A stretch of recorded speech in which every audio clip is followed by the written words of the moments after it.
নবী করিম সাল্লাল্লাহু আলাইহি সাল্লাম যখন রাতে নামাজ পড়তেন, বিশেষ করে তাহাজ্জুদের নামাজ ভোর রাতে, আম্মা জান আয়েশা রাদিয়াল্লাহু তাআলা বলেছেন, লা তাসআল আন হুসনিহিন্না ওয়া তুলিহিন্না, সে নামাজের যে সৌন্দর্য ছিল আর বলো না। তিনি যখন দাঁড়িয়ে নামাজ কেরাত পড়তেন, এত দীর্ঘ সময় পড়তেন, মনে হতো তিনি আর বোধহয় রুকুতে যাবেন না। রুকুতে গেলে এত সময় নিয়ে তাসবিহ পাঠ করতেন, মনে হয় আর মাথা তুলবেন না। সেজদা গেলে একই অবস্থা হতো, সেজদা থেকে উঠলে একই অবস্থা হতো। দীর্ঘ সময় নিয়ে তিনি আদায় করতেন।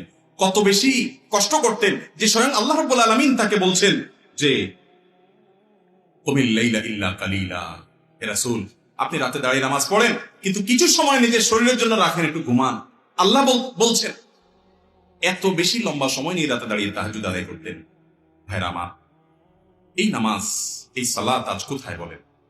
আমরা তো কিভাবে নামাজ শেষ করে তাড়াহুড়া করে বের হব সেজন্য প্রতিযোগিতায় লিপ্ত হই।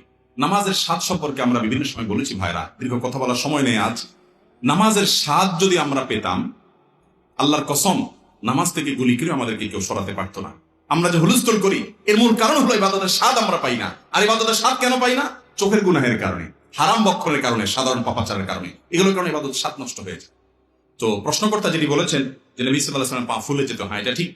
তিনি যখন দাঁড়িয়ে সালাত আদায় করতেন, তার পা মুবারক ফুলে যেত দীর্ঘ সময় দাঁড়িয়ে থাকার কারণে। কিন্তু ফুলে গিয়ে সেটা ফেটে গিয়ে রক্তপুষ বের হতো, এরকম কোন কথা কোন হাদিসে আসছে বলে আমার জানা নেই। এটা অতিরঞ্জন এবং বাড়াবাড়ি, আমি যতটুকু জানি।